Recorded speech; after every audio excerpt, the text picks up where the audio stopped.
How are you doing? Karibu sana to your world on this very, very beautiful Thursday morning. I hope you started off your day fantastic because we have a fantastic show lined up for you. And every single Thursday we talk about things that are trending. Now, the kind of trends that we're going to talk about today are the kind that you need to choose what side you need to be on, right? If you're on the positive side of things, trying to make things better, then you are on the right side of things. What we're trying not to encourage today is the other side of the trend that we've been seeing rising over the years. But we're having this conversation today because it is needed. I'm sounding mystical now? Yeah? Okay. Today, the 26th of June, and that being the International Day Against Drug Abuse and Illicit Trafficking. The International Day Against Drug Abuse and Illicit Trafficking. This was set in the year 1987 because there was a need to create awareness and to also stop and protect and, kuonyesha asi mwisho wa safari, because we have to be very, very honest that drug abuse is something that is happening in this country. It's something that is breaking homes. It is something that is taking away those dreams, the future plans that you had for yourself. And it sounds like doomsday conspiracy, but it's not, because the conversation we're having today is also of hope that all is not lost. There's something that is being done, has been in operation over the years, and today we're just going to illuminate on all of that. And I have experts with me in the building to help us have this conversation, starting with the one on my immediate left. On my immediate left, I have Dr. Yvonne Orlando, who's the Director, Public Education and Awareness at NACADA. Welcome to the show. Thank you, Mikali. I'm happy to be here. Great to have you. You'll tell us what that means. Nimesoma hapa we. Public education and awareness. What does that mean? And we'll find out in just a bit. And right next to Dr. Yvonne, we have Lawrence Mongai, who's a recovery coach, founder of Recovery Coaches CBO in Kiambu, community-based rehabilitation advocate as well. Karibu sana. Asante sana. Thanks a lot for having me. Great. And I know where do you go ground. Yes, ground dealing with this every other day, so we'll also get into that and what this CBO does. And right next to Mr. Lawrence Mongai, we have Dr. Susan Gitar, who's the founder and the CEO of Elewa Ulevi Consultancy Limited, an outpatient rehabilitation center. Karibu sana, Dr. Susan Gitar. Thank you so much for having us today. Yeah, that name is quite, we'll just start from there. That name is quite, you can't hear it and not want to question it. Exactly. That's the whole idea. Yes. I started off about 15 years ago, and I remember everybody was like, are you crazy? Mbona tunaielewa? If anything, if you want to talk about it, you go like, yo kitu hatutaki kuielewa. Imevunja mafamilia, imevunja ndoa, imevunja, It's about understanding addiction. Yes. And I felt being Kenyan, and I was also fighting stigma a lot, because I needed people to accept that we have a problem and we need to understand it. So that's how Elewa Ulevi was born. Yeah. And it's an outpatient program. So we have different levels of treatment. So I'm also the chair of APRAC. APRAC is the organization that is holding together all the rehab owners in Kenya. Yes. So we are called Addiction Prevention and Rehabilitation Association of Kenya. I am the current chair. So I'm glad to be here. Okay, Thank you so much for that. Recovery coach, people choose all kinds of things to be coaches in. Life coach, love coach, family coach. Why recovery coach? What led you to this particular journey? It's because of the cries that I had during my years of abuse or use. And we didn't know who to see and where to find help. So one day, in one of the churches in my community, we had very special guests from NACADA who noted that we needed some sort of training as recovery coaches so that it can be able to help us as well as the community that we live in. Okay. So it helps us so much to give back to the community, because many a times you might be needing that kind of help, but you don't know where to get it from. Absolutely. Yeah, so it's part of giving back to the community, as well as preaching to ourselves to keep reminding us where we were and where we will never want to go back to. Absolutely. And Dr. Yvonne, I read titles What exactly do you do? We understand your role at NACADA. Yes, thank you. So at NACADA, we have different directorates. So there is demand reduction, where we do issues of prevention, treatment, recovery coaching, as he mentioned. Rehabilitation falls into there. So as a director of public education and advocacy, well, we are the ones who go to the community. Okay. So we deal with issues of education. So if you need any education on how to manage, how to prevent issues of drug abuse, that is our area. We come up with curriculums for that. We train on that. We have advocacy forums where we identify practitioners in the field at the grassroots level. Then we bring them together. We work together with the teams on fighting issues of stigma at the national level. So like NACADA has offices across the 47 counties. So at the national level, it is our work to identify what are the gaps, what are the issues coming out, that now we need to come up with programs to sort those issues. But the problems, you're listening from the ground. So they give us the problems, we come up with the interventions together with the stakeholders, and then the teams roll them out. Aha. And I'm happy that we have the three of you from different, sectors that brings everybody together. You're on ground, and then you are UKO, seeing what is coming from the ground up and what policies need to be in place. Today is a big day. And I think for every one of you, I think this conversation is probably an everyday conversation in your life. But today we are celebrating it internationally. And it's huge because probably there's someone who will probably see it, because they, like you said, they do not know where to go, how to go, who is helping from where. But when we look at the theme for this year, what is it and what does it mean and what are we doing in alignment to 2025's theme? We can start with you, Dr. Okay. This year's theme, the evidence is clear. Yes. Invest in prevention. The evidence is clear. Invest in prevention. So we all know prevention is always better than cure. Yes. And prevention is much more, let's say, it's not as expensive as treatment. In prevention, we have to focus on specific groups, especially to the youth, to the people at workplace. We can also focus on people, special populations. So when it comes to prevention, it will do best for us than treatment in every way. And evidence is telling us prevention has worked elsewhere. So we talk of evidence-based practices. So prevention should be the way we should be going. Okay. But as a country, we know we also have to have the treatment part of it. And then, of course, the recovery part of it. Yeah. So this year's theme, prevention is the way to go. Okay. Yes. And tying in or bringing in NACADA, because you are also in, when it comes to strategies, when you look at the whole nation, we look at NACADA. It's like, so what are some of the strategies in line with the theme this year that are already in place and what we are working towards to just ensure that we get to the part where it's more prevention than the treatment bit of things? No, thank you. So for us, when we have both arms, because you have the demand reduction, as she said, issues of prevention, issues of treatment. Yes. But you look at the slogan again of this year, it also says breaking the cycle. Yes. We are also dealing with the aspect of illicit substances, issues of trafficking. So NACADA also has another wing for supply reduction. So on the demand reduction, we have prevention programs in schools. So together with the Ministry of Education, we were able to launch school guidelines for basic education systems, where if you're found with drugs, how can the teachers support you?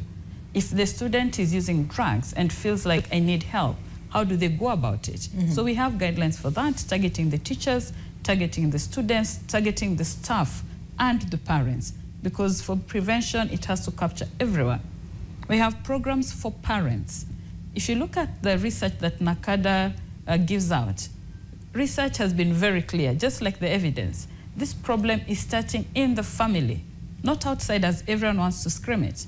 Our latest research showed that children as young as 6, 7 years are already using alcohol. Nobody sells. Yes, 6 years. No one is selling for sure. No one is selling for the child. To a 6-year-old. Yes, they're getting it from the home. Daddy akikunywa akiacha hapo glass, kijana anasafisha. Yeah. So we have programs for the parents, the positive parenting program. We have trainings for families, targeting those who are working with parents, so that you see bahatishe. We have programs for workplaces. You're working right now. Yeah. We have programs for you, because NACADA again did another study for public sectors, and it showed that they are the drunkards for the country. Allah. The public sectors wanakunywa pombe ya kila mtu. Daily drinking officers. Yes. Yeah. If the national prevalence is at around 11%, Yeah. for the public sector, it is double that. So we had to bring in programs to support them. And these programs are not just for the public sector. We're also extending them to the private sector. We have prevention programs for the community at large. Yeah. So you'll find us with the Ngao, you'll find us with the church. Actually, we've brought in a lot of that religious part, where we have the Muslims working through SUPCAM. We have the NCCK, the EAKs, the Hindu Council. We are bringing them together because they have the congregants. Yes. So we have this kind of prevention program. But to break that cycle of illicit trafficking, we have our supply reduction. So NACADA has an enforcement and compliance directorate. So utapata wameenda wanamwaga pombe as a multi-agency approach. Yeah. So utatupata huko na Ngao, KRA, anti-counterfeit. Yes. And you'll say we are harassing you. No, we have to break that cycle, you know. If you're selling alcohol to fathers and to husbands, please don't kill them, you know. So we are doing the prevention, but you're also ensuring that if you have to run your business, let us not kill your customers. So NACADA is rolling all these kind of programs, and of course not alone. We always work together and collaborate with partners and the multi-agency. Lawrence, these numbers are staggering. To hear, like, statistics are showing 6-year-old, 7-years-old, and the fact that we are blaming other people outside, and it's in the family setup where it's all beginning. How is it on ground? Like, because you have to deal with these people every other day. They come to you for help. What does it look like? On the ground, things are not good, to be honest. And we rely also so much from NACADA. Like, for example, just 3 months ago, there was a status report that was talking about the university students. Yes. And it's worrying that 8.5% of the university students are actually not supposed to be in school, but in rehabilitation centers. What? Yes. So that's very much worrying. And once you go to the ground, they are not starting using when they're already in the universities. They are starting using at early age, as she has just said. So on the ground, you find 13, 14, 12 years old boys and girls, sometimes somewhere in the kichaka, smoking comfortably. And the community, we have just seen it as if it's just something normal. Simply because these children are copying from their own folks or from their own parents. Yeah. So if daddy can do this, why not me? Yeah. So they are not seeing it as if it's a big deal or is a big issue. Plus we have sort of normalized usage. So for them, they have got very good role models from their big brothers, their big sisters. So they don't see as if they are doing anything wrong. Yeah. Yeah, and it's something, an issue that really need to be addressed. And we're talking, I think alcohol is the one that we're talking about most, but there's more. Cannabis, I think the numbers have gone up. And when we talk about these kinds of, when you're talking about addiction and we're talking about drugs and all of that, is it the same for all of the illicit drugs and alcohol, or is it different for the uptick? Is it the alcohol? Is it the cannabis? What is happening?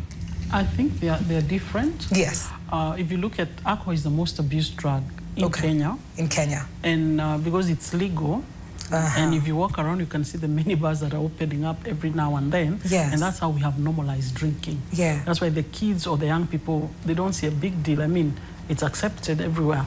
So second most abused drug is tobacco.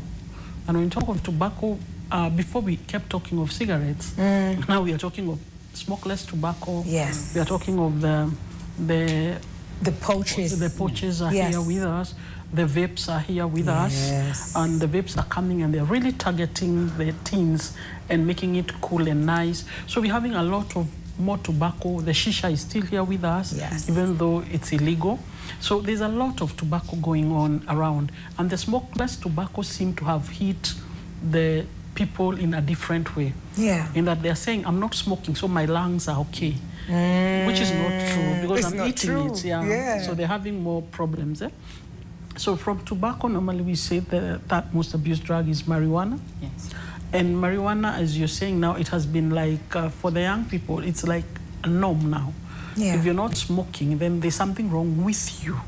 So the hype behind it, when you listen to the music, people are singing about using, dancing, raving, you know. So they have really hyped marijuana up there and saying in other countries it's legal. So that means it's okay. There was a whole campaign, I think, a couple of months ago, last year, Yeah, so marijuana comes in number 3. Okay. Then number 4 is where we have Miraa. And Miraa is legal in Kenya. Yeah. But we are aware it's also, Katha Edulis is also a substance for abuse. Then from there, we come to what a lot of us have ignored, inhalants. People inhale a lot of things. They inhale from petrol to glue to remover for the Q-tex. Yeah, they inhale the pens, the writing, you know, the felt pens, the glue sticks. So there's so many things that you can inhale and get high.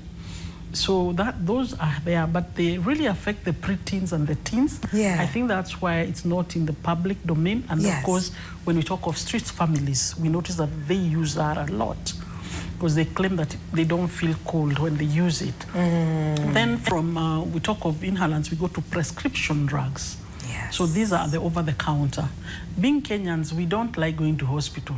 So when you feel bad, you go in front to a chemist. You don't know whoever is selling. You don't know whether they have gone to school about it or they are just retailers. Yeah. I feel this. I have a headache, have this. My stomach is paining, have this. I can't sleep, have this. So this person is selling to you. So people are really getting addicted to over-the-counter prescription medication. Then from over-the-counter, we are looking at the new psychoactive substances that are here with us now. Yeah. And most of them are opioid-based synthetic substances. Some people are using without even knowing what they are using. Yes. So for us, how we are finding out they are using is when we do the drug test. So you're telling somebody you're using methamphetamine, and they ask you, what the hell is that? What is that? They have no clue what they have used, because either it has been put on a vape, or they went somewhere in a club and they thought, I'm taking either cocaine or something, but they're taking totally different things. So there are other things that have come up that were not there. The cough syrups are here with us because of the codeine in it. Yes. So a lot of people are abusing that.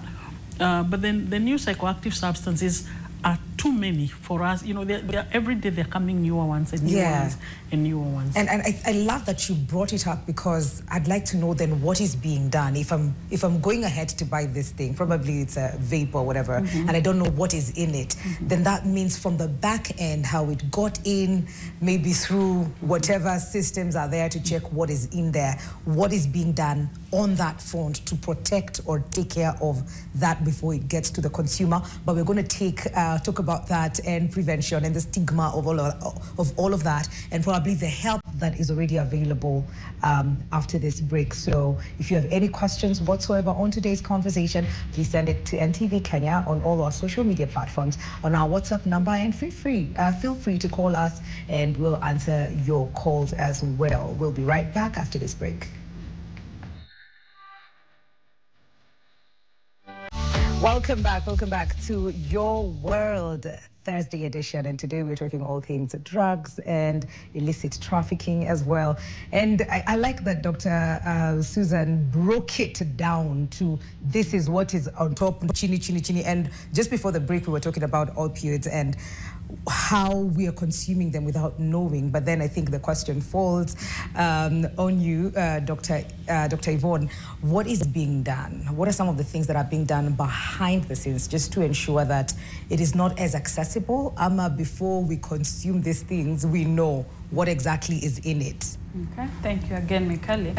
So as NACADA, we also have a research department. Okay. So like just recently, we rolled out a research where we're actually looking at the sewage. What are the components of some of the substances? And we had targeted places, you know, around clubs, bars, and all that. So that from that, you're able to pick exactly what are Kenyans using. And soon we'll be able to roll that out. But when we get incidences or reports that in this place people are using a drug that we don't know, we work as a multi-agency team. We come in with the government chemist, we come in with pharmacy and poisons board, so that they actually look at the components of these substances. And that is what led to shisha being banned. No, initially shisha was supposed to be just tobacco. Yes. Then when they looked at some of these components, they realized this is not just tobacco. People are throwing in heroin, you're throwing in cannabis. And the person who's using it doesn't know that that is what they're using. So because of that, whenever we suspect that maybe there is a way a substance has been altered, then we bring in the multi-agency. Because with the government chemists, they can go to the labs and they're looking at that. Now we have the anti-narcotics with this, modern laboratory that the results will come out faster. So we are also working with them. So anytime the community complains, this alcohol, something is wrong. These ones are using cannabis and behaving funny. Then the teams go and confirm what are the substances there. The other thing we did, as she mentioned, with the prescription medication. Yes. The study that was done for primary school children, for example, showed that the most prevalent substance they're using, their number one is now prescription. And that comes again from the parents, not from the children. So pharmacy and poisons went to the ground because they're like, that pharmacy is only selling substances that should not be sold across the counter. Because, if it is Panadol, it is not addictive. But the medication she's talking about, the moment it has opiates, most of the time, it is supposed to be prescribed. We tell them, go hit the ground.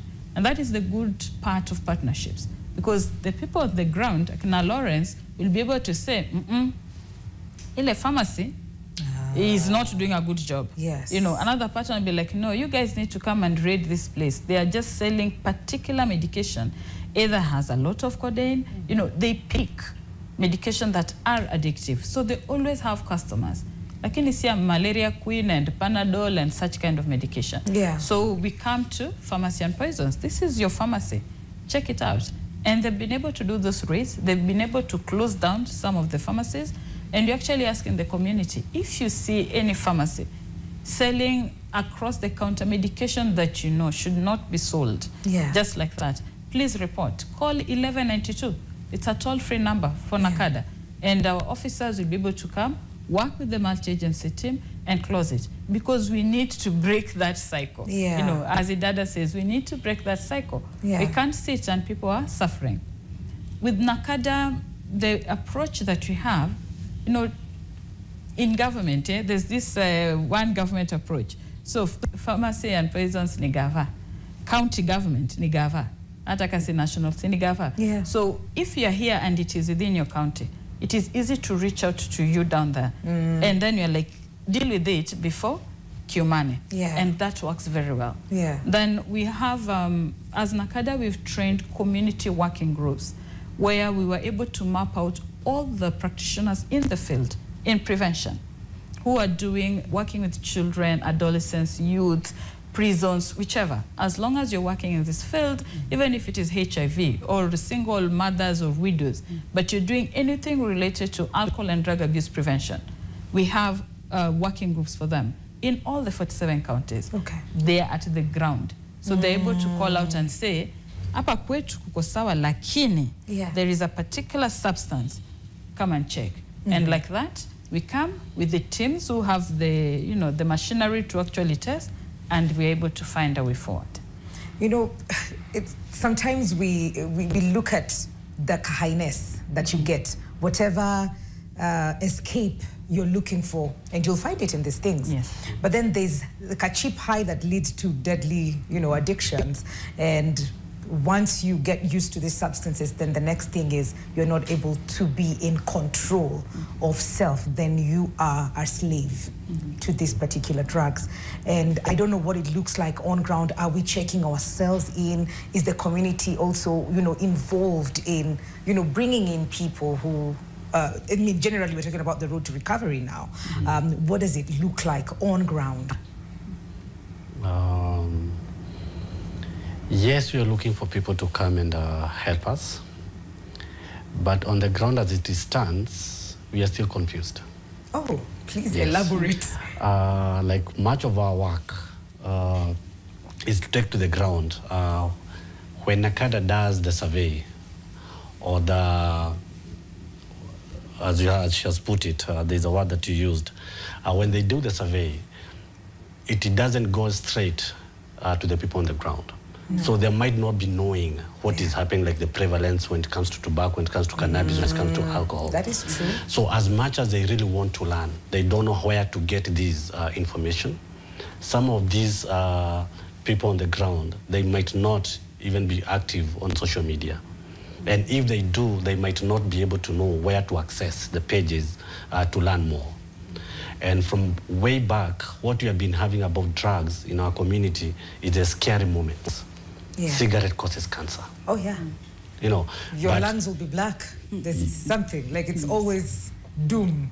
Yes. Yeah. But through the help of those surveys, they are really doing a lot of good in the community. Because as much as we might not be able to have the information ourselves or the knowledge of what is happening, we get the report from NACADA so that we can be able to go and try to share with our communities. So it is true, we need more and more enlightening in regards to what is happening globally, and so that we can also be able to understand ourselves. Because for a very long time, addiction has been put as a ugonjwa wa kujitakia. We never knew that it was a condition. We never knew that it was a disease. Yeah. So like, for example, personally, when I was suffering for all those years, I never knew. I was saying, nakunywa pesa yangu. Yeah. Until now, I came to know, or I came to learn that actually I have a problem. Yeah. So when you get somebody like Dr. Susan Geta, I really reach to her a lot. When you know you have got somebody you can be able to reach out to help your community and to help yourself when you are reaching out to the community, it is really being beneficial in a very great way. So we need people and partners to partner with in terms of knowledge, in terms of like she has talked about, if you happen to get a chemist or a pharmacy that is not following the regulations that are supposed to be put in place, who do you call? How do you go and say this pharmacy is doing A, B, C, D, F? So without that body that you can be able to reach out to, our community will just continue suffering. But with that partnership, I can tell you for real, future iko sawa. Future iko sawa. Future iko sawa. Like I said at the beginning, it's a hopeful conversation. It's not all like doomsday conspiracy. But when we talk about the journey of an addict and addict who's stepping in to get help, what does that look like? What is probably the overall picture of that? Because like you said, there are misconceptions out there where people when you ugonjwa kujitakia, you said unakunywa pesa yangu, and ukiniambia unakunywa pesa yako niko tu sawa, weendelea, like pengine hata sina hiyo pesa, you know what I mean? But with all of those misconceptions out there and the stigma around you're secluded in family because huyo tukimwita kwa gatherings tunajua tu after 2 beers what does the journey look like for an addict who's looking and seeking help? It's not easy. Okay. Because one, remember you have mentioned the word stigma. Yeah. The name stigma. Yeah. So, and this stigma sometimes you don't get it from the outsiders. You get it from the significant others. Your brothers, your community. Yes, like for example, if you go to Ushago and there is a mbuzi that you're supposed maybe to slaughter as a family. Yeah. If I'm the black sheep in the family, the first thing they are going to do, if they have got friends from Nairobi, I'm going to be given 200 shillings to go to the nearest market to go and drink there, so that I don't bring shame to my own family. Yeah. You see, so, and upon seeing that, where do I fit more? I'll fit more in clubs in this in the market, because marafiki wa Nairobi, they can't count me as a nobody. So there is that fear of how do you step out, not knowing how to get help, and also the misconception of how rehabs are, for example. Because if I go through their treatment and I didn't like it. Yeah. So when I come out of rehab, I won't come out with good stories about the rehabs. I'll come and paint them back badly, so that even my own family don't take me back to that rehab, and also to maybe to get pity from the family and the significant others. So to those who maybe could be looking forward to get treatment and help, but they end up fearing, how do I go back to the same place that my friend told me so, this and that. So, but a lot, as I said, it's happening through the awareness that rehabs are hospitals and treatment centers just like any other. Because mental health, as you have seen in the country, it's something that really needs to be looked at too. Now, we are headed to the right direction. We're headed in the right direction. And now that we are talking about treatment, because it's in the core of this year's theme, right? As the chair of APRAC, what are some of the things that are being done to just make sure that treatment for all is actually a reality, with everything else that Lawrence has mentioned that is happening, probably the availability of information, you know, knowing that these places are safe places for you to go to, that there's help, there's something that can be done. What are some of the things that are actually in place when it comes to treatment and treatment? Right now, as I sit here, we have a lot of outpatient programs. Because not everybody who is using needs to go inpatient. So we are saying that the already programs that are there, we are starting from outpatient. So outpatient is where Lawrence will come in, and because it's not sleeping, a lot of people are very okay with an outpatient because I'll go and go home. So they don't fear outpatient as much as they fear inpatient. So outpatient, normally what happens is that this is where you do assessments. He has brought in mental health. You can't talk about addiction and ignore mental health. The dual diagnosis of comorbidity are very common with people who are using substances. A lot of people using substances, we are ignoring the real issues. What are we ignoring? Depression, anxiety, trauma, and especially trauma. I work with women who are using substances, and most of them have seriously unresolved traumas from childhood, and they're using now. But these are things that people will ignore, and they'll pick somebody, put them in a rehab without doing those assessments. So what has come up is that most of us, let me talk about myself, most of the training I've gotten from NACADA. For you to be a certified addiction professional, there are specific courses that you need to do. She explained that for me to be in prevention, I'm in both. I'm in treatment and prevention. So before I came here, I was in a school. I had gone to talk to parents. She said we have programs for parents. We call it positive parenting. So because I'm in prevention, I have to know how to talk to the parents. But when you come to my outpatient program, now this is treatment. So I'll do the assessment, and then I'll know, Mwekali, this is the level you are at, these are the substances that you're using. Therefore, based on your mental health status, based on the substances that you're using, based on your psychosocial support, I'll refer you to an inpatient program. But I'll consider this about your inpatient. Is there a psychiatrist who can see you?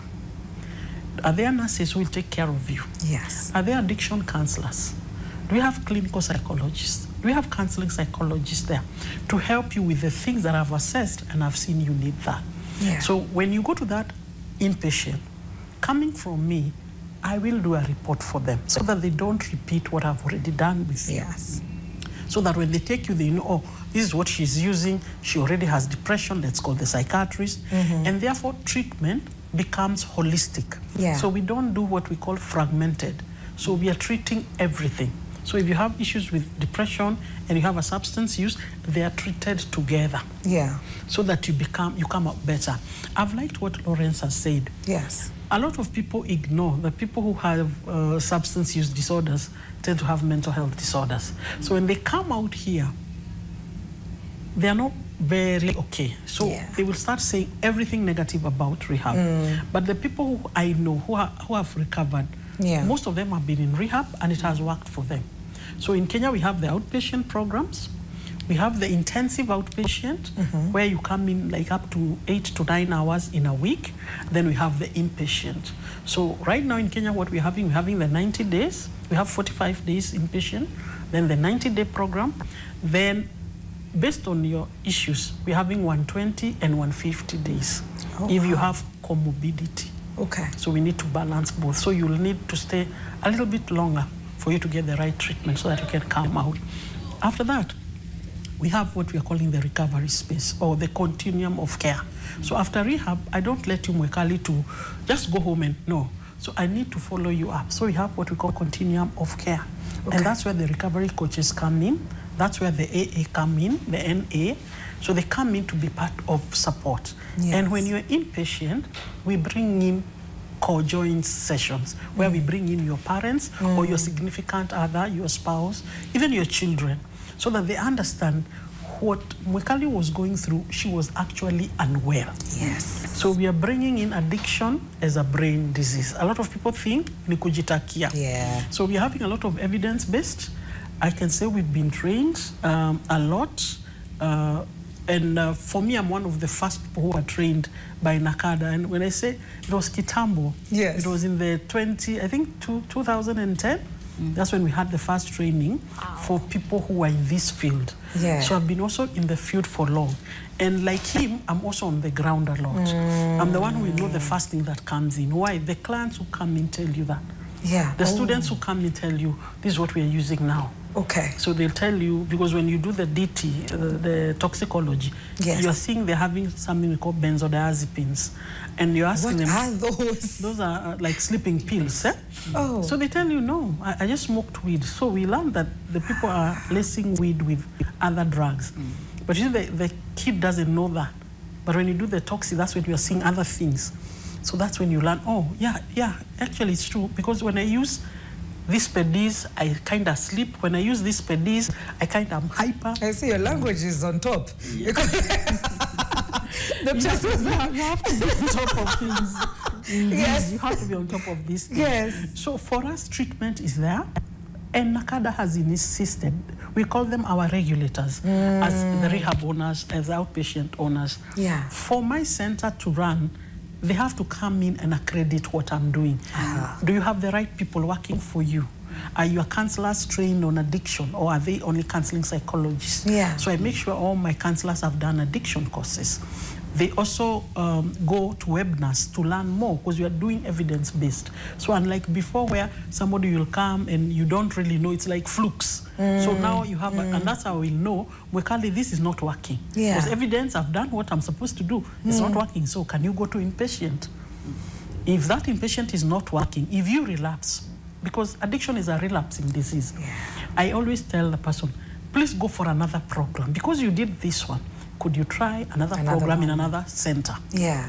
Yeah, so we have that, the outpatient, the inpatient, and the continuum of care, where the recovery coaches come in and really support those ones who are in recovery, because they don't know where to go. Yeah. And remember, they don't want to go back to where they were, because the environment is still, we are still opening bars, and they are coming in many drinks with nice names. Yeah. Yeah, and I'm sure you're aware. I don't know why you're suspecting I am, but... Ratish. Ratish is quite there. Yeah, yeah. And probably people don't understand what ratish is. Yes. But it's ratish important. Wait, is ratish moratina ama mimi niko backward? Maybe venye nimeona baby Dr. Susan ni kama uko mbele yangu. Sana. It's morat imeongezwa makali. Muratina imeongezwa makali? Yes, that is what it is. And the makali, you don't know what makali is. You don't know what makali that is. You don't know whether it's the legal or the illegal makali. Yeah, so niko nyuma. Did you want to chime in on that? Yes. No, yes. Actually, I wanted to also add, last month, NACADA, we rolled out community-based rehabilitation framework. Okay. Because most people will complain that rehab is expensive, rehab is not available, and all that. So together with the stakeholders, the ones who are working in the field, we have rolled out that framework so that the community will treat its own. Yes, so not everybody needs to go to an inpatient program, as she said. Yeah. So the way we envision it to be is if you're coming in, for example, let me use Kiambu, because there's a priest there who's already started the program so well. Currently, we have most of the AA support programs are being done in churches. Yes. Okay. Yes. So that actually happens. They are already happening. It's not in the movies. No, no, they're already happening. Okay. They are free, you know, and they're available. Okay. So using that same framework, because, you know, the system is already in place. Yes. We go to a church, They give us free space. We have people in recovery and are trained. You know, for you to be a recovery coach, it means you're trained. You're not just using your experience. Yeah. Because your experience might be different from mine. And the way you worked for you might not work for me. So we add these skills so that whoever you meet, you can relate from that angle, but also bring in the skills so that you support almost everyone you come in contact with. Yeah. And then there are the parents. There are those whose children have gone through this until wakakuwa experts kiasi. And then those parents who their children are going through it right now, they're very angry. Yes. Then we have the nurses and the doctors, the psychologists within your community. So we are having meetings in particular localities in a church, maybe every Wednesday. People who need services, free of charge. Kutana hapo, the recovery coach will be there, the psychiatrist, the psychologist will all be there. And they do the counseling. The psychologist will do the assessment, as Susan mentioned. Yeah. The recovery coach will tell you, ala, siwe peke yako bedhe, ata minili, pitia hapa. Then the addiction counselor will also come in. Then the parents are part of it. You know, the stigma part. You think it's only happening in a family, but now we've put you together. So you're sharing and saying, ala, ata wewe. Ata kwetu na tukapona. And you're healing. Yeah. And within this, you're saying, there are people who will not work well as an outpatient. So if you realize, maybe because of the substance use, you have an induced psychosis. Ukikaa hivi unafukuzonga tu na nyoka. We need you in an inpatient. And your community cannot afford that. But let's say I have somebody else within this community has an inpatient rehab. Can this community say, situpeleke mikali pale, mimi ndakuwa natoa maziwa. Sina pesa lakini kuna maziwa. Yes. Wewe uko na mahindi. Yes. Ya kuna maragwe, ama maka. Si to support your rehab, mikali asilipe rehab, lakini rehab in a run. And it's already happening. Yeah. Then after some time, tutasema nawe mikali sulisaidiwa. Hii unaona shamba ya nani pale. Anahitaji mtu wa kuvuna. Anahitaji mtu wa kazi fulani ya mkono. So ukafanya huko kabla utoke. You know, after the continent, as she's saying, we are about to discharge you, but you don't want to just go forward to the community. Can we link you up there? But si uko unalipwa 10,000 kwa mwezi. 5 ndio yako. 5 irudi lipe matibabu. Because that rehab needs money for your medication. Yes. Remember the comorbidity angle. Yes. So we need something to take care of that, so that that rehab also doesn't close. The rehab needs to pay the staff. Yeah. It needs to pay electricity. You know, it needs something. And we believe this community. Ukichanga hiyo rehab ya 70K, unalipa 5,000. Na umetibiwa, na umepata pali ya kujishikilia. Yeah. That's the approach we have introduced. We are rolling out the trainings and we're going to roll them across all the counties so that as a community, usilie kwenye hakuna rehab, tutauliza kwani uko kwenu hakuna professionals wenye wanaweza volunteer time na kadi kuja wa train for free. Na wachape kazi wa support watu wao. Wakilemewa tuko na rehab that are stable. Can you support your people to go there? We also have high-end rehabs, you know, just like with hospitals. Yes. Those ones, can you utaki kujulikana, maybe uko na issue ya addiction and all that. Let's take you to that and your family will pay so that everybody who needs help is catered for. Yes. And of course, SHA also works in rehabs. Hiyo ndio kusema yes. Watu wanazusha but kwetu. Please, it does. SHA pays. Yes. SHA pays for rehabilitation. Like government facilities or no, even private. Even private facilities. Yes. You apply.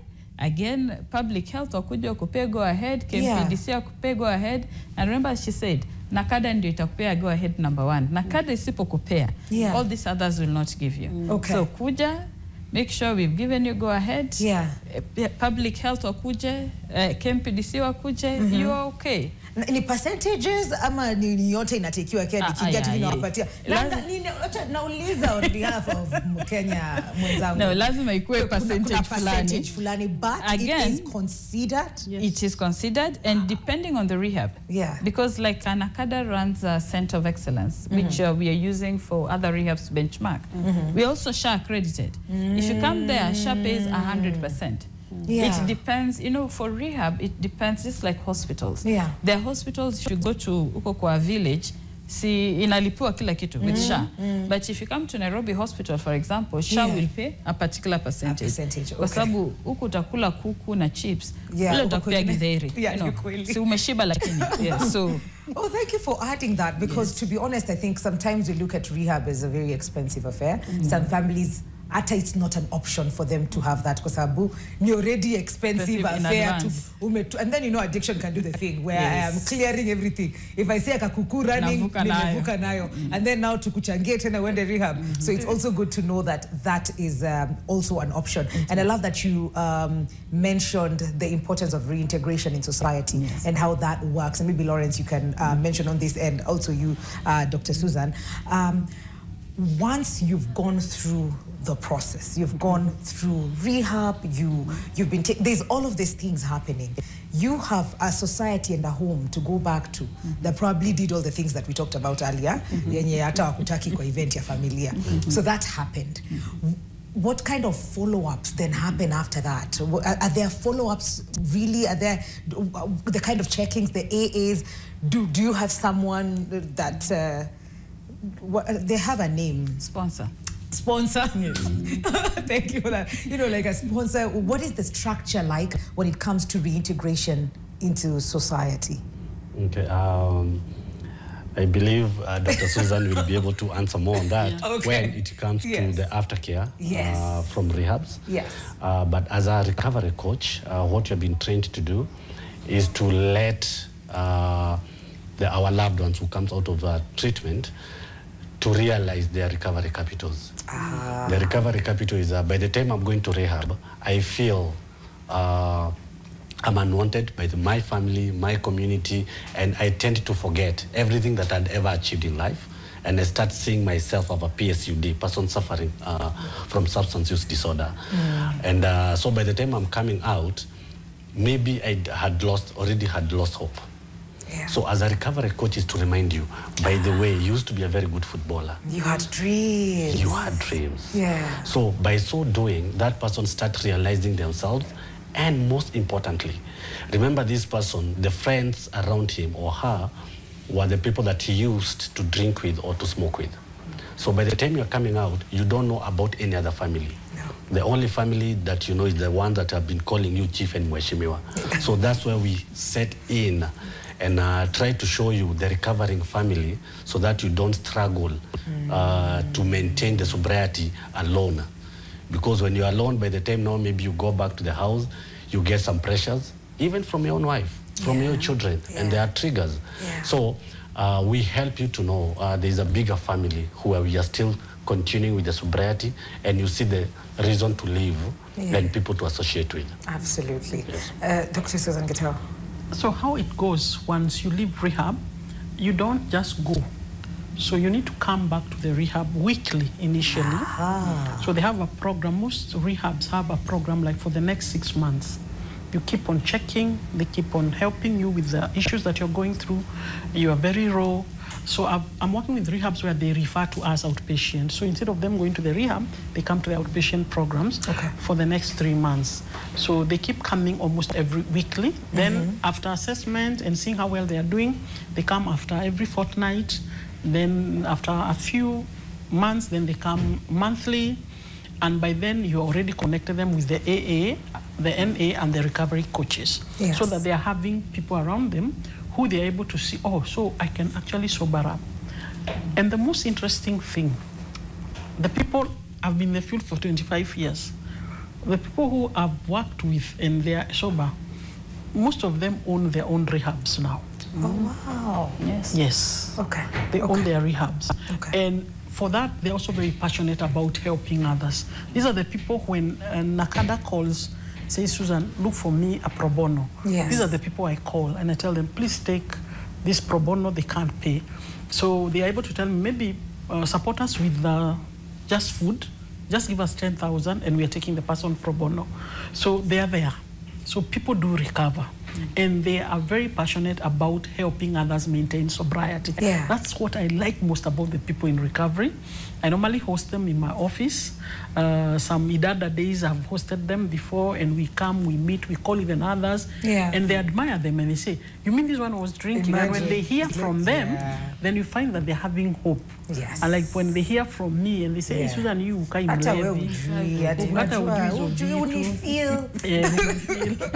But then, so recovery is continuous. Okay. He's able to tell you, even now, he's still saying he's in recovery. Yes. And it's been years. Yeah. So akuna siku ataamuka tuambie, I'm recovered. Now can I go to what I was doing? No. So it's a continuum process. And he will be in recovery, and that's why Nakada is really training them. Because for me, working with them, for my clients, it's very easy when they listen now to these people. Now they're having skills, so they're able to work with them. Okay. So after maybe 2 years is when we can tell you, now we are feeling like you're stable now. So you don't need now the sponsor as such. Now you become you are the ones now who is sponsoring somebody else, which also keeps you in the system because you have to be in check to keep them in check. Our time is up, but I cannot let you go before we talk about call to action. So I don't know how we frame this so that it's short and sweet, but we could, I think I have less than a minute or probably way past time before we go on a break. But the thing would be, what can we do? What can we do in the places that we are? Whether you are in a family with a person who's dealing with addiction, or you are the person, you are in an establishment, you are a principal in a school, you are a father, like in whatever capacity you're in, what can we do to just make sure that we break the cycle, we are doing better, preaching this even louder? And I'll give this to everyone as a parting shot before I let all of you go. But yeah, we can start with you, Dr. Yvonne. For me, I would say, live walk the walk. Yes, don't just talk it. Go to Nakada website, the trainings are there, some are free, some are charged. See professionals. Yes. If you're taking your person to treatment, the accredited website, the accredited rehabs, those that don't beat people, are there on the website. Please choose from there, take your person to rehab. Help is available, and we are here to support. And that's the message you're preaching today. Lawrence, your parting shot in 10, 15 seconds max. Okay. When you realize that one of your loved ones have got a problem with substance dependency, kindly reach out for help. Because if you happen to wait for them to go look for that help, it might never happen. Because themselves, they might not be knowing that they have got an issue or a problem. So when you have your loved ones and you notice something's not good, some is in abuse, kindly just reach out to professionals so that you can be able to get help. All right. Dr. Susan? I can't talk enough about trauma. Yes. So trauma is really causing a lot of people to use substances. And we are ignoring trauma. We are ignoring loss and grief. These are things that later on people will start using because of that. So let us look out for trauma. Let us take care of our young ones. Let us take care of ourselves, because if I'm traumatized, I'm going through trauma.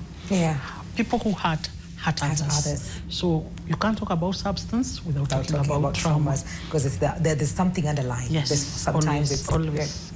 Asanteni sana. Thank you so much, Dr. Yvonne. Thank you, Lawrence. And thank you, Dr. Susan, as well, for joining us on this conversation today.